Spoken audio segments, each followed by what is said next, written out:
lagi, Shalom. Apa kabar jemaat GB keluarga Allah Blessing? Antusias? Just do it. Yes. Tepuk tangan yang meriah buat Tuhan kita. Haleluya. Siapa percaya bahwa Tuhan duduk di atas puji-pujian? Lambaikan tangan.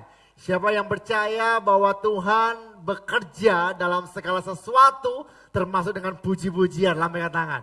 Engkau yang memuji memuliakan nama Tuhan, percayalah sakitmu sudah disembuhkan di dalam nama Tuhan Yesus. Engkau yang sedang memuji memuliakan nama Tuhan, percayalah engkau pulang terima terobosan di dalam nama Tuhan Yesus. Yang percaya beri tepuk tangan yang meriah buat Tuhan kita. Nah Bapak Ibu kasih dalam Tuhan, mari sebelum saya masuk dalam kebenaran firman Tuhan, angkat tangan kananmu tinggi-tinggi di atas kepala. Pejamkan matamu, ya ikuti bersama-sama dengan saya. Katakan, saya adalah pribadi yang paling disayang Tuhan. Saya adalah pribadi yang paling dicintai Tuhan. Saya adalah pribadi yang paling diberkati Tuhan. Kuasa Tuhan atas saya melimpah. Dan saya lebih dari pemenang. Yang percaya katakan, amin. Tepuk tangan sekali lagi yang meriah buat Tuhan kita. Nah Bapak Ibu masuk di semester kedua ini di bulan Juli. Ya bulan ke-7 sebentar lagi bulan ke-8. Gereja akan merayakan ulang tahun gereja. Dan tidak lama lagi kita akan masuk bulan Desember. Natalan lagi, tahun baru lagi.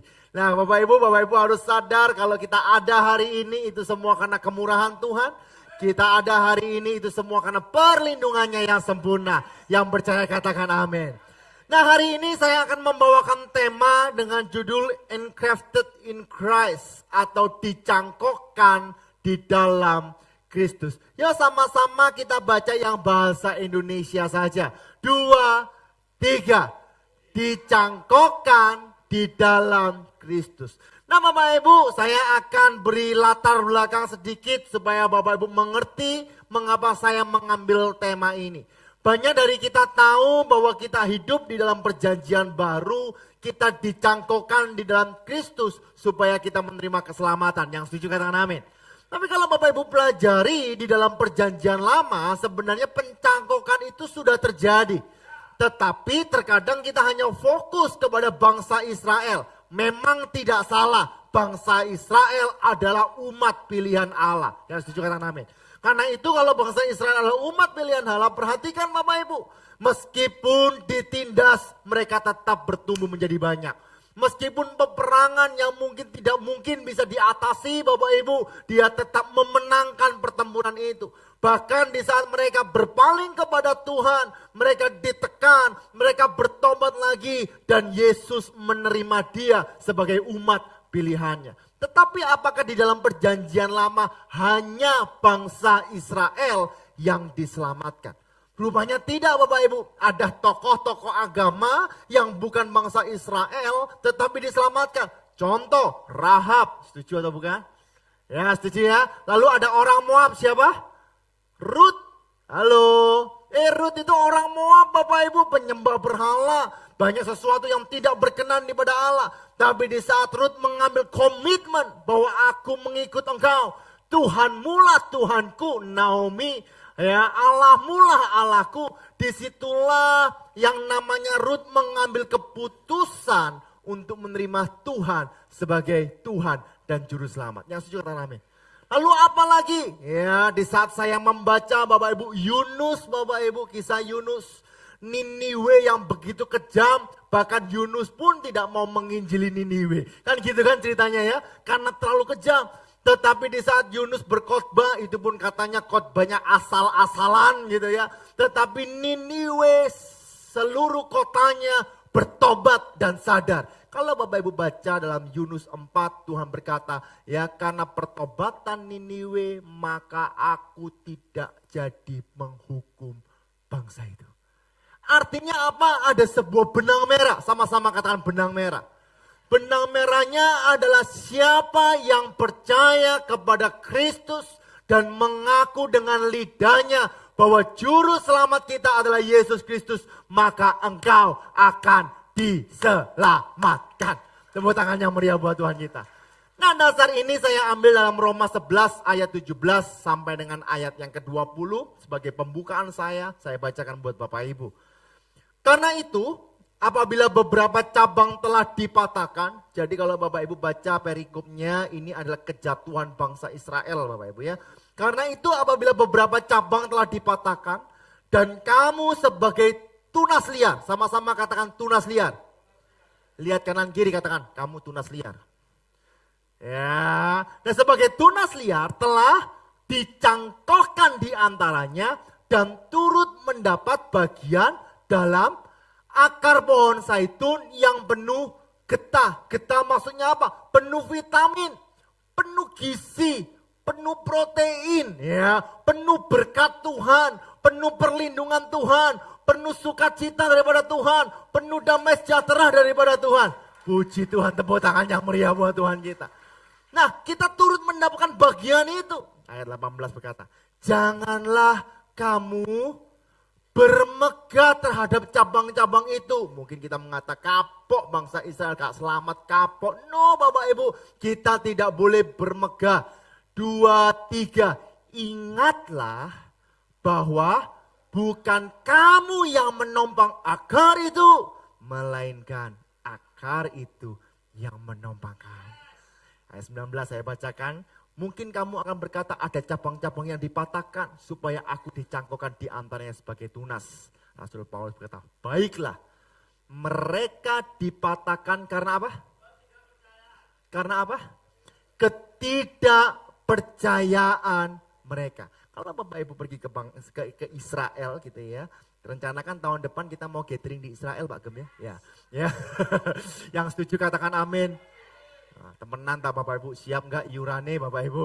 Ya, nah Bapak Ibu, sampai mana tadi? Ketidakpercayaan mereka kalau Bapak Ibu ke Israel Bapak Ibu, setiap mereka masih menanti-nantikan Sang Juru Selamat. Mereka masih ada di tembok ratapan, mereka berdoa, Tuhan kirimkan pembebas buat kami, Tuhan kirimkan Juru Selamat untuk kami. Mereka tidak sadar bahwa Yesus sudah datang ke dalam dunia. Yang setuju kata amin. Karena itu Bapak Ibu, mereka dipatahkan karena ketidakpercayaan mereka. Dan kamu, sekali lagi Bapak Ibu, dan jemaat GBI Keluarga Allah Blessing, apa? Tegak tercacak karena iman. Janganlah kamu sombong, tetapi takutlah. Nah perhatikan Bapak Ibu, seperti yang tema saya, bahwa kita dicangkokkan dalam Kristus. Yuk kita kembali ke pelajaran SMP. Siapa yang pernah mencangkok? Gak pernah kalau mencangkok tumbuhan. Ya, mencangkok power bank sering. Ya, jadi power bank dibanyakin gitu supaya kapasitasnya besar gitu ya. Nah, Bapak Ibu, proses pencangkokan supaya berhasil ada 2 hal. Yang pertama, pohon harus mau menerima tunas yang dicangkokkan. Setuju gak? Ya, kalau pohon tidak mau menerima, cepat atau lambat ya tunas itu akan mati. Yang kedua, Bapak Ibu, yang perlu diperhatikan bahwa tunas yang dicangkokkan juga harus mengizinkan pohon mengambil alih kehidupan tunas yang akan dicangkokkan. Setuju nggak? Kalau seandainya tunas yang dicangkokkan tidak setuju, nggak mau makan dari pohon, kok enak, nggak mau. Percayalah, cepat atau lambat akan mati. Sampai sini Bapak Ibu menangkap sesuatu? Ya, nah yang kedua, bagaimana supaya pencangkokan berhasil? Pohon harus dilukai terlebih dahulu. Halo, harus disakiti terlebih dahulu, harus dipotong terlebih dahulu. Kenapa? Karena apabila tidak dipotong, maka tunas yang akan dicangkokkan tidak bisa bertumbuh. Demikianlah juga dengan Kristus. Dia harus datang ke dalam dunia. Dia harus disiksa, dia harus mati di atas kayu salib. Supaya Bapak, Ibu, dan saya dapat dicangkokkan menerima kemuliaan daripada Tuhan. Tepuk tangan yang meriah buat Tuhan kita. Nah sekarang saya masuk dalam pemberitaan firman. Engrafted in Christ, dicangkokkan di dalam Kristus. Saya pengkhotbah ekspositori, saya ambil dari 2 Petrus 2 ayat 1 sampai dengan ayat yang ke-8. Tetapi saya hanya mengambil satu bagian, yaitu ayat 1 sampai dengan 4. Nah Bapak Ibu, engrafted in Christ ini juga dikatakan insintion in Christ. Apa itu Pak ya? Yang pasti bukan capce Bapak Ibu. Ya, ini bapak-bapak gereja mengatakan bahwa proses pencangkokan itu ada dua hal yang sangat penting. Sama-sama katakan dua hal. Yang pertama adalah pembenaran, yang kedua adalah pengkudusan atau glorification. Nah, pembenaran kita terima secara instan. Sama-sama katakan instan. Firman Allah berkata, barang siapa mengaku dengan mulutmu maka engkau akan diselamatkan. Yang percaya katakan amin. Firman Allah berkata, saat engkau percaya kepadanya engkau menjadi anak-anak Allah. Yang percaya katakan amin. Jadi di saat dengan lidah mengaku apapun kondisi keadaan kita, kita percaya kepada Kristus. Detik itu juga engkau adalah bagian kerajaan sorga. Yang percaya katakan amin. Yang percaya katakan yes. Nah, tetapi Bapak Ibu, kalau kita sudah menerima pembenaran tidak boleh berhenti di sini. Halo. Tetapi kita harus melangkah ke glorification atau pengkudusan. Pengkudusan adalah proses yang harus kita jalani untuk menjadi serupa dengan Kristus. Ya, di minggu-minggu ke depan nanti saya akan membawakan firman lagi, saya akan membahas mengenai glorification. Hari ini kita fokus kepada justification atau pembenaran. Yuk sama-sama kita buka Alkitab kita, 2 Petrus 1 ayat yang pertama. 2, 3. Dari Simon Petrus, hamba dan rasul Yesus Kristus, kepada mereka yang bersama-sama dengan kami memperoleh, kok suaranya tambah entek. Bapak Ibu lapar? Apa enggak kebagian pentol di depan? Ya, habis.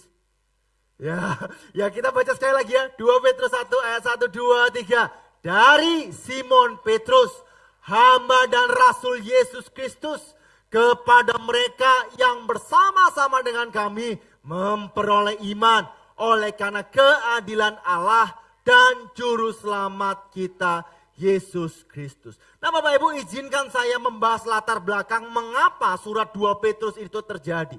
Nah dari kata-katanya kita sudah bisa melihat yang menulis adalah Simon Petrus. Sampai sini setuju? Siapakah Simon Petrus itu? Simon Petrus adalah penjala ikan, ya, seorang nelayan tetapi dipanggil oleh Tuhan, diberikan identitas baru yaitu bernama Petrus, artinya batu karang. Nah, pada saat dia menjadi murid Yesus, singkat ceritanya Bapak Ibu, Petrus menjadi seorang pembohong. Petrus tidak berani mengakui bahwa Yesus Kristus Tuhan. Bahkan Petrus hampir saja meninggalkan menjala manusia dan kembali menjadi penjala ikan. Sampai sini Bapak Ibu mengerti? Karena itu kalau Bapak Ibu baca dalam 1 Petrus 1, ada sesuatu yang beda, yang mungkin tidak dinotis Bapak Ibu. Apa? Perhatikan ya Bapak Ibu. 1 Petrus 1 ayat 1, 2, 3. Dari, stop. Ya. 2 Petrus 1 berkata, dari, loh kenapa? Kenapa kok nama-lamanya perlu diikut sertakan? Ya, saya nggak tahu, tadi pagi nggak keluar, tadi siang ini saya mau berikan kepada Bapak Ibu. Kemarin pada saat gathering, ya, sama Ko Alyong ada pertanyaan. Siapa nama lengkap Bapak Gembala sesuai KTP? Semua angkat tangan. Ya, lalu bilang, Yohanes Gunawan. Salah. Iya lah, benar ya Pak Gem ya? Ya, nama lengkapnya Gunawan Wibisono. Loh, terus Yohanes ini nama apa? Nama baptis. Karena nama baptisnya Yohanes Gunawan dan Yohanes adalah murid yang paling dicintai Tuhan dan sekarang adalah gembala yang paling dicintai Tuhan. Amin, ya kan? Karena itu Bapak Ibu kalau Bapak Gembala khotbah di mana-mana selalu panggilnya Pak Yohanes. Jarang ya, oh pakai nama Gunawan Wibisono aja. Jarang Bapak Ibu. Yohanes, kenapa? Karena istilahnya itu pemberian Tuhan. Tetapi Bapak Ibu beda dengan Simon Petrus. Mengapa dalam 2 Petrus 1 ayat 1 dia katakan dari Simon? Artinya Bapak Ibu, Petrus mau memberikan sesuatu bahwa aku dulu itu aku itu sama kayak kamu. Aku bukan lebih hebat dari kamu. Aku bukan lebih rohani dari kamu. Aku dan kamu sama. Aku dulu pernah menyangkal Yesus. Aku dulu pernah menjadi pengecut. Aku dulu hampir meninggalkan Yesus. Perhatikan baik-baik. Karena itu kalau kita masuk yang saya kasih warna biru Bapak Ibu ya. 2 Petrus 1 ditujukan ke siapa? Kepada mereka yang bersama-sama dengan kami. Nah kalau suratan 1 Petrus kepada siapa? Orang-orang pendatang. Aman? Ya sampai sini ngerti Bapak Ibu ya. Nah jadi ini Bapak Ibu surat untuk gerejanya. Untuk GBI Keluarga Allah Blessing orang-orang percaya. Yang percaya katakan amin. Kepada mereka yang bersama-sama dengan kami 2, 3. Memperoleh iman. Bagaimana supaya kita bisa dicangkokkan di dalam Kristus dengan sempurna. Yang pertama yaitu faith in Christ. Iman di dalam Kristus. Bapak Ibu penting sekali memiliki iman di dalam Kristus. Banyak orang berkata beriman, tetapi imannya tidak sesuai dengan kebenaran firman Tuhan. Saya kasih contoh Bapak Ibu. Tuhan tolong Tuhan, utangku akeh Tuhan. Tolong supaya debt collector tiba-tiba enggak melihat utangku dibutakan di dalam nama Tuhan Yesus. Ada yang pernah kayak gitu Bapak Ibu? Ya, itu namanya iman ngawur. Halo? Ya, di saat ada tanda forbidden, ya nggak boleh jalan, lalu Bapak Ibu berkata bersama Yesus lakukan perkara besar. Itu ngawur Bapak Ibu. Ya, apalagi Bapak Ibu ada yang naik sepeda motor masuk jalan tol gitu ya. Tuhan biarlah setiap polisi, setiap mata-mata yang melihat sepeda motorku menjadi mobil. Nggak bisa, tetap sepeda motor Bapak Ibu. Itu iman yang salah. Sampai sini Bapak Ibu setuju? Ya, tapi iman yang benar adalah iman di dalam Kristus. Sebelum kita melakukan sesuatu, kita harus tahu bagaimana firman Tuhan ini melakukan segala sesuatu tersebut. Yang percaya katakan amin. Nah, dalam proses pencangkokan Bapak Ibu, di saat dicangkokkan di dalam Kristus, kita harus izinkan Kristus berdaulat dalam kehidupan kita. Itu namanya di dalam Kristus. Iman di dalam Kristus artinya percaya dan mengizinkan Kristus untuk memegang ahli kehidupan kita dan kita dibawa sesuai dengan rencananya. Halo, bukan rencana kita, rencananya. Mungkin rencananya lebih susah mungkin. Ya, mungkin rencananya lebih naik turun mungkin. Tapi satu hal saya mau beritahu, rancangannya adalah rancangan damai sejahtera yang memberikan hari depan penuh pengharapan. Yang percaya katakan amin. Yang percaya katakan yes. Saya tadi lihat di TikTok Bapak Ibu, this is a true story Bapak Ibu. Ada seorang mama ya naik mobil elektrik. Ya, sekarang lagi musim mobil elektrik toh Pak ya. Naik mobil elektrik sama anaknya nyetir, dia buru-buru tiba-tiba mesinnya mati. Tiba ya mobil elektrik iso mogok. Wah dia ngomplain Bapak, kok mati sih, aku ini buru-buru ya apa ini. Terus anaknya nuangis kepanasan dan sebagainya. Bapak Ibu, beberapa waktu kemudian ada pohon jatuh tepat di depannya. Saya mau beritahu Bapak Ibu, rancangannya adalah rancangan yang sempurna. Mungkin Bapak Ibu bilang, kebetulan. No, itu perlindungan Tuhan. Yang percaya katakan amin. Karena itu Bapak Ibu terkadang segala sesuatu yang terburu-buru belum tentu lebih cepat. Yang percaya katakan amin. Tapi percayalah tepat pada waktunya Tuhan sediakan yang terbaik. Yang percaya tepuk tangan yang meriah buat Tuhan kita. Karena itu Bapak Ibu milikilah iman di dalam Kristus. Sama-sama katakan iman di dalam Kristus. Kita tidak boleh hanya berhenti iman kepada Kristus saja. Sekali lagi ya. Ya, saya hari ini bedakan karena memang ada artikel yang menulis ya, iman kepada Kristus dan iman di dalam Kristus itu berbeda. Tapi apakah salah? Tidak salah, semuanya benar. Jadi kalau Bapak Ibu pertama kali lahir baru, pertama kali terima Yesus, engkau harus menunjukkan iman kita kepada Kristus. Yang setuju katakan amin. Karena di saat engkau memiliki iman kepada Kristus, engkau percaya, mengaku, engkau diselamatkan. Yuk baca Roma 10 ayat 9, 2, 3. Jika kamu mengaku dengan mulutmu bahwa Yesus adalah Tuhan dan percaya dalam hatimu bahwa Allah telah membangkitkan dia dari antara orang mati, 2, 3. Maka kamu akan diselamatkan. Dan di saat Bapak Ibu sudah percaya, Bapak Ibu udah yakin aku diselamatkan, jangan berhenti. Tapi biarlah engkau memiliki iman di dalam Kristus.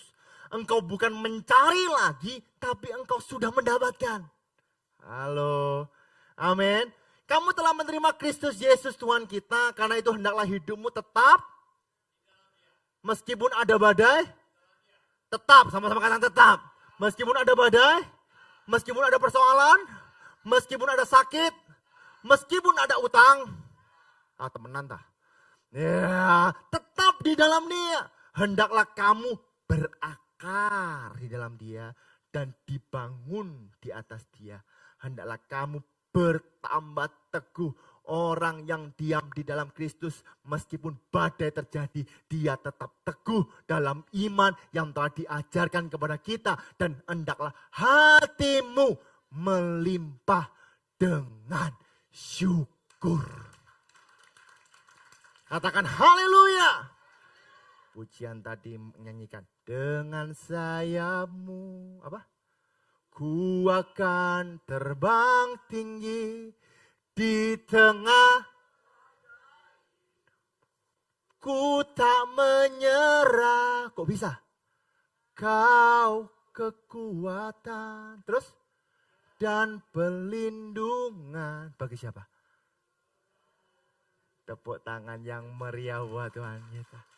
Apapun badai yang engkau hadapi, di saat engkau dicangkokkan di dalam Kristus, ya tetap ada gizi, tetap ada berkat Tuhan, tetap ada kekuatan Tuhan, tetap ada perlindungan Tuhan. Tepuk tangan yang meriah buat Tuhan kita.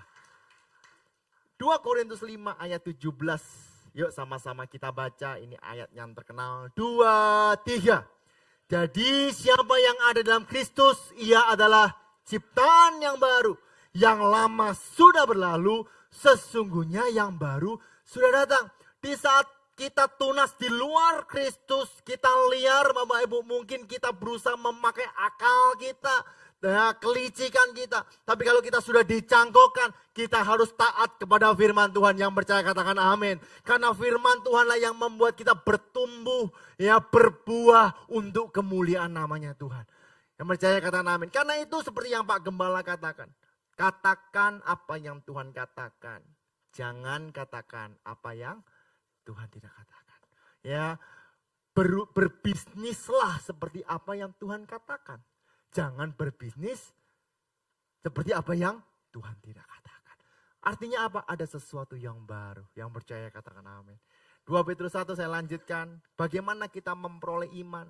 Kita memperoleh iman karena anugerah, oleh karena keadilan Allah dan juru selamat kita, Yesus Kristus. Bapak Ibu, PHR Van Houweling berkata seperti ini. Iman diambil dari kata Yunani pistis. Ia berkata seperti ini, iman adalah anugerah yang berharga dari Allah kepada semua warga kerajaan. Siapa di sini warga kerajaan? Katakan. Katakan, ya. Ya, kita semua warga kerajaan. Katakan, iman adalah keselamatan kita dan stabilitas kita. Jadi Bapak Ibu, iman itu bukan naik turun kayak roller coaster, apalagi kayak saham. Ya, iman itu yang membuat kita stabil. Jadi bukan berarti kita di saat menghadapi tantangan, aduh imanku lagi kecil. No Bapak Ibu, imanmu tetap iman. Yang percaya katakan amin.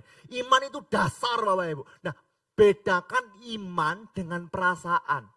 Kalau perasaan wajar Bapak Ibu, ada utang perasaan turun, diputus pacar perasaan turun, ya kan, punya anak-anak gak bisa tidur perasaan turun. Tapi iman itu stabil, sama-sama katakan stabil.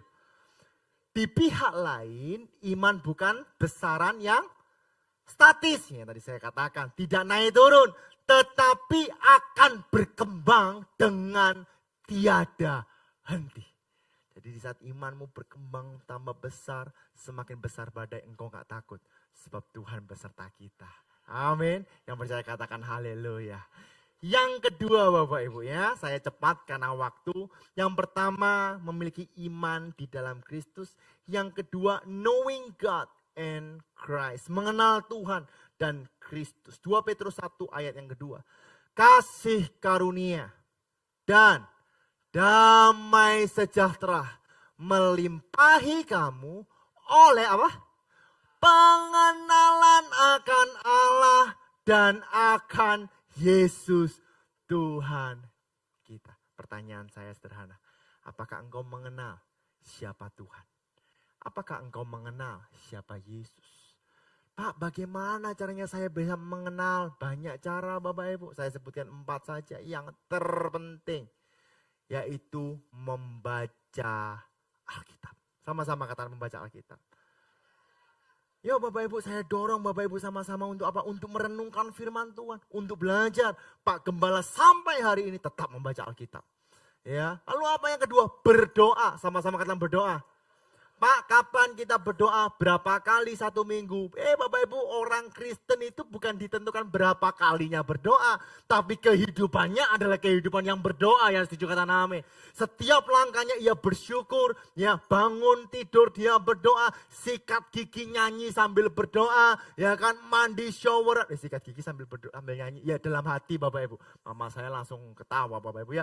Keramas Bapak Ibu sambil ngomong, Tuhan Yesus tidak berubah. Anduan nyanyi lagi, tidak berubah, tidak berubah. Pakai baju, Tuhan Yesus tidak berubah. Nyetir mobil tidak berubah selama-lamanya. Kalau nak tepuk tangan, pas di kantor, Tuhan Yesus tidak berubah, tidak berubah, tidak berubah. Tuhan Yesus tidak berubah, tak berubah. Tepuk tangan yang meriah buat Tuhan kita. Selain berdoa, beribadah Bapak Ibu. Kehidupan kita Bapak Ibu beribadah bukan hanya hari Minggu. Setiap saat bekerja itu beribadah. Ya setuju kata Amin. Ya, Pak boleh nggak sih Pak Minggu buka toko? Boleh Bapak Ibu, kenapa tidak? Ya setuju katakan amin. Tetapi jangan lupa ibadah. Lek toko ini rame gak nang gereja. Pak Bapak Ibu, satu hal yang mau saya beritahu. Berkat Tuhanlah yang menjadikan kaya. Lalu apa? Pengalaman bersama dengan Tuhan. Bagaimana mujizat perlindungan Tuhan kita nikmati. Di dalam Kristus tidak ada kebetulan. Semua rencananya. Yang percaya katakan amin. Karena itu saya dorong Bapak Ibu untuk membaca Alkitab, untuk berdoa, untuk beribadah, dan mengalami pengalaman bersama dengan Tuhan. 2 Timotius 3 ayat 16, waktu cepat Bapak Ibu, saya ngomong harus lebih cepat lagi Bapak Ibu ya. 2 Timotius 3 ayat 16, 2, 3. Segala tulisan yang diilhamkan Allah memang bermanfaat untuk apa? Mengajar, untuk menyatakan kesalahan, untuk memperbaiki kelakuan, dan untuk mendidik orang dalam kebenaran. Yuk Bapak Ibu, baca Alkitab. Koyos, ada yang ngomong ke saya, Koyos gak bosen tak nyuruh jemaat baca Alkitab. Enggak Bapak Ibu, toh saya gak dapat apa-apa, betul gak? Ya kan? Tapi saya kalau Bapak Ibu membaca Alkitab, merenungkan firman Tuhan, engkau sendiri yang menjadi kuat. Amin. Saya mau mengundang ya kakak ipar saya, yaitu orang termulia di GBI Keluarga Allah Blessing. Ya, karena namanya Pak Mulia. Gitu. Pak Mulia bisa bangkit berdiri. Mulia gitu. Ya. Nah, Bapak Ibu, bukan sebuah kebetulan ya pada saat saya mempersiapkan ini ya, nanti Bapak Ibu grup ketiga sudah sampai di kitab Wahyu. Ya. Jadi beberapa minggu ke depan ya, sudah sampai ya beberapa. Ini sudah Wahyu 14. Waduh, 3 hari lagi selesai, mungkin ditambah 2 hari ya minggu depan. Ada yang ngejar kan pasti ya. Ya, kenapa kok ada yang ngejar? Biasanya begitu. Cok rame-rame Bapak Ibu. Nah, bagi Bapak Ibu yang mau ikut grup, Bapak Ibu bisa menghubungi pribadi yang mulia ini. Ya, dan Bapak Ibu bilang saya mau mendaftar untuk langsung masuk ke perjanjian lama. Ya kan? Waduh, perjanjian lama susah Pak. Enggak apa-apa. Pak, saya udah ikut 5 kali gagal semua. Enggak apa-apa, ikut lagi. Ya, nah, memang koordinator ini saya serahkan orang paling mulia. Ya, karena kalau udah selesai Bapak Ibu bisa mendapatkan kemuliaan daripada Tuhan. Ya, Pak Mulia ini pengusaha Bapak Ibu. Ya, jadi setelah dia di gereja begitu mulianya dia langsung jadi koko-koko pasar atom bentar lagi. Ya, nah Bapak Ibu bisa mendapatkan tas dan sabuk ya di pasar atom bagi yang menyelesaikan tepat pada waktunya. Ya, enggak Bapak Ibu ya, ada Bapak Ibu ya. Ya, jadi sekali lagi Bapak Ibu yang mau ikut 3 pasal 1 hari. Betul ya? 3 pasal 1 hari Bapak Ibu tinggal lapor ya, ketinggalan ya dikejar Ya, tapi ketinggalannya 5 bulan itu bukan ketinggalan. Itu meninggalkan diri. Ya, dan Bapak Ibu di grup 3 itu luar biasa akan terpancar kemuliaan Tuhan. Ya tepuk tangan ya Mulia. Silakan duduk Pak Mulia. Ya, itu intermezzo supaya Bapak Ibu gak tegang gitu ya. Nah, karena itu yuk mengenal Tuhan. Saya akan bacakan, ini adalah tokoh agama Saint Augustine, ya, seorang bapak gereja juga. Dia berkata seperti ini. Perhatikan ya, ini indah sekali. To fall in love with God is the greatest romance. To seek Him is the great adventure. To find Him the greatest human achievement. Saya bahasakan Indonesia ya. To fall in love with God. Untuk jatuh cinta kepada Tuhan. Nah ini angel Bapak Ibu, bahasa Indonesia ya Bapak Ibu. Is the great romance. Sebuah kisah romantis yang begitu luar biasa. To seek Him, untuk mencari Dia, is the greatest adventure. Sebuah petualangan yang begitu luar biasa. Perhatikan. To find Him, untuk menemukan Dia, is the greatest human achievement. Sebuah achievement? Pencapaian yang luar biasa. Bapak Ibu, yuk andalkan Tuhan. Yuk mencari wajah Tuhan. Yang percaya katakan amin. Sama dengan Rasul Paulus yang dituliskan dalam Filipi 3 ayat 7-8. Tetapi apa yang dahulu merupakan keuntungan bagiku. Dahulu Paulus dihormati Bapak Ibu. Dahulu Paulus kaya raya. Sekarang kuanggap rugi karena Kristus, karena mengenal Kristus. Malahan segala sesuatu kuanggap rugi karena pengenalan akan Kristus. Tuhanku lebih mulia daripada semuanya. Oleh karena Dialah aku telah melepaskan semuanya. Apa sih melepaskan? Jabatan, kehormatan, mungkin teman, pengakuan, kekayaan. Dilepaskan. Dan itu dan menganggapnya apa? Sampah. Supaya aku memperoleh Kristus. Yang terakhir Bapak Ibu, yang terakhir. Berserah kepada Kristus. Datanglah kepada Kristus apa adanya. Bukan ada apanya. Ya, Pak, saya enggak suci Pak. Pak, saya bersalah sekali Pak. Saya merasa bahwa diri saya tidak berharga. Datanglah kepada Kristus. Di tengah hatimu yang rusak, di tengah engkau mungkin merasa dirimu enggak berharga. Datanglah kepada Yesus. Yesus tetap menerima engkau. Yesus tetap mengasihi engkau, yang percaya katakan amin. Pak, tapi aku enggak punya apa-apa Pak. Datang kepada Kristus. Sebab Dialah sumber segala sesuatu, yang percaya katakan amin. 2 Petrus 1, saya lanjutkan ya. Ayat yang ketiga sekarang. Karena kuasa ilahinya telah menganugerahkan kepada kita apa? Apa? Segala sesuatu yang berguna untuk hidup yang saleh oleh pengenalan kita akan Dia. 2, 3. Yang telah memanggil kita oleh kuasanya yang mulia dan ajaib. Bayangkan Bapak Ibu, meskipun kita nggak punya apa-apa, mungkin kita merasa terpuruk, kita berada di bawah. Tuhan dengan kuasa dan otoritas ilahinya menganugerahkan kepada kita segala sesuatu yang berguna untuk hidup yang saleh oleh pengenalan kita akan Dia. Yang percaya tepuk tangan yang meriah buat Tuhan. Pemain musik bisa maju ke depan. Ya Bapak Ibu, tokoh gereja Charles Spurgeon mengatakan seperti ini. Lucu Bapak Ibu ya kata-katanya. Hidup ini untuk menjadi benar-benar hidup. Nah kan bingung tuh. Berarti belum hidup Bapak Ibu ya. Hidup ini untuk menjadi benar-benar hidup hanya jika kita mengandalkan Kristus sepenuhnya dan hidup sesuai dengan kehendak Allah. Bapak Ibu salam Tuhan. Kalau engkau mengandalkan Tuhan, engkau menerima kekuatan yang baru. Saya masih ingat Bapak Ibu kemarin ya di doa pagi, Bapak saya itu ngomong di dalam mic gitu ya. Ya nanti 17 Agustus itu ulang tahun Pak Gem yang ke-17. Ya ke-70 Bapak Ibu. Ya lalu Pak Gem. Kayaknya bentar lagi punya adik lagi saya Bapak Ibu. Ya 70 tahun. Lalu Pak Gem dengan suara di mic. Secara fisik banyak kelemahan. Betul gak ya? Ya. Secara fisik banyak kelemahan. Capek. Orang mengatakan kamu sudah umur dan sebagainya. Tetapi aku mengalahkan itu. Karena Tuhanlah yang memberikan kekuatan. Di saat engkau bersandar dan mengandalkan Tuhan, disitulah karya Tuhan yang sempurna ada dalam kehidupan. Dan gereja GB Keluarga Allah Blessing menjadi bukti. Amin. Pertama kali di sana, gak boleh ngomong pencobaan ya Pak Gem ya. Didewasakan, pindah ke sana, didewasakan, pindah di sana, didewasakan, pindah sini, didemo oleh buka ibadah.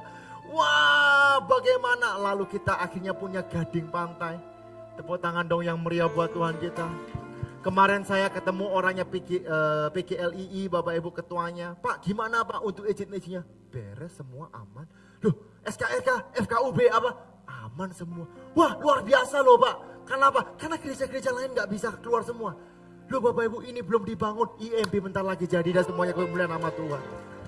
Hari ini sedang membuat denanya Bapak Ibu ya. Saya sama Papa berpikir terus. Ya, ini ruangan buat apa? Cukup enggak ruangannya? Ukurannya segini, dicilik no, digede no, di apa no, dan sebagainya. Waduh Bapak Ibu, ya lalu nanti tingginya berapa? Kan harus diukur betul ya?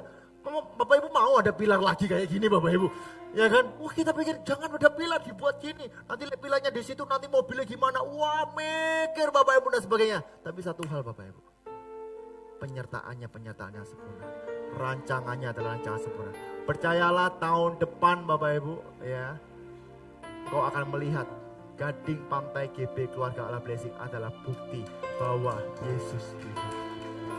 Efesus 3 ayat 20 sama-sama kita baca 2, 3. Bagi dialah yang dapat melakukan jauh lebih banyak daripada apa yang kita doakan atau pikirkan, seperti yang ternyata dari kuasa yang bekerja di dalam kita. Jemaat GB Keluarga Allah Blessing, engkau memiliki kuasa. Yang percaya kata amin.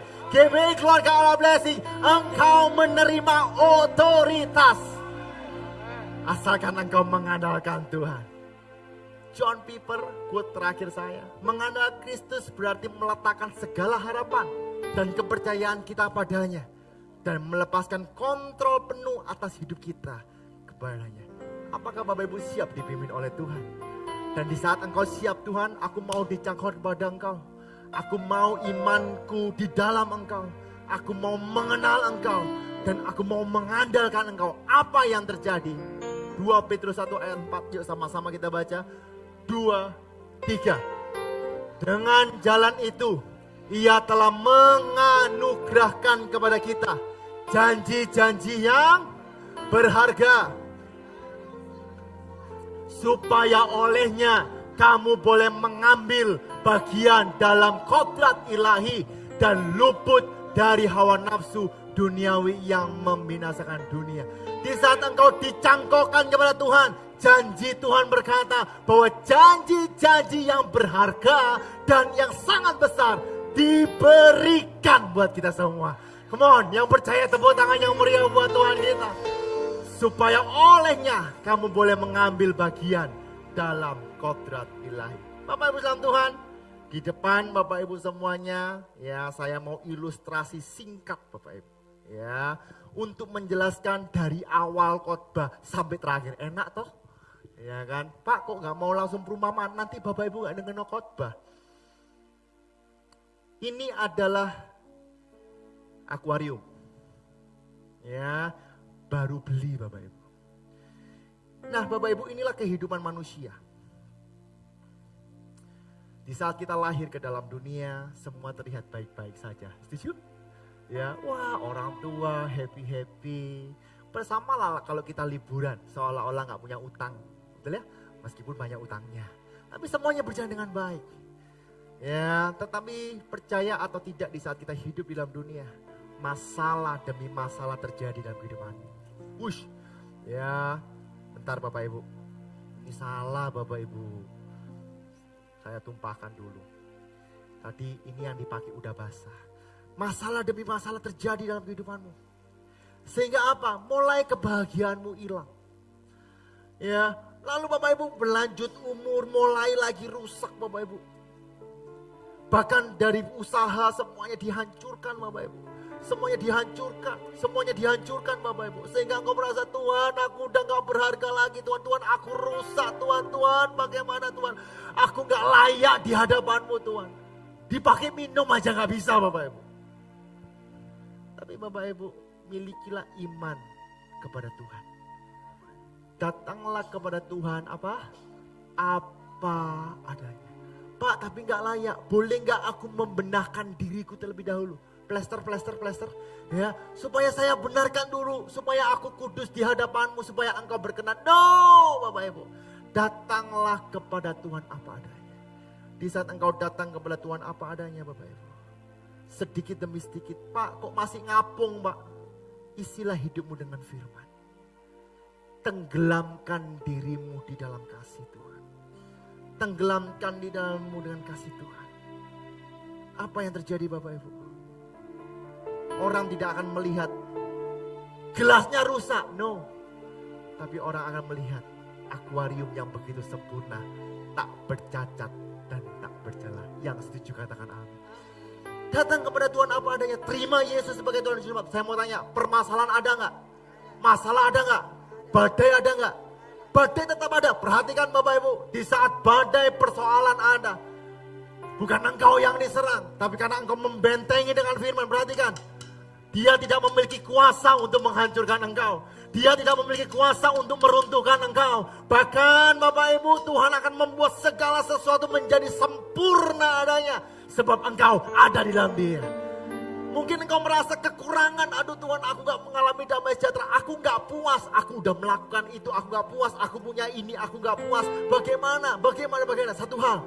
Di saat engkau berada di sumbernya, engkau merasa puas. Di saat engkau berada di sumbernya, engkau tidak akan kekurangan air sama sekali. Dan di saat engkau tenggelam di dalam anugerah dan kasih-Nya begitu indah. Perhatikan Bapak Ibu. Engkau akan mengalami damai sejahtera yang tidak berkesudahan. Engkau akan merasa tenang. Dan tidak itu saja Bapak Ibu. Kalau engkau melihat ini Bapak Ibu, ya, full dengan air, berkat Tuhan akan melimpahi engkau. Tepuk tangan yang meriah buat Tuhan kita. Saya berdoa, seluruh jemaat GB Keluarga Allah Blessing, tenggelamkan hidupmu di dalam anugerah Tuhan. Datanglah kepada Tuhan apa adanya. Dialah Tuhan yang dapat memulihkan kehidupanmu. Tuhan Yesus memberkati. Beri tepuk tangan yang meriah buat Tuhan kita.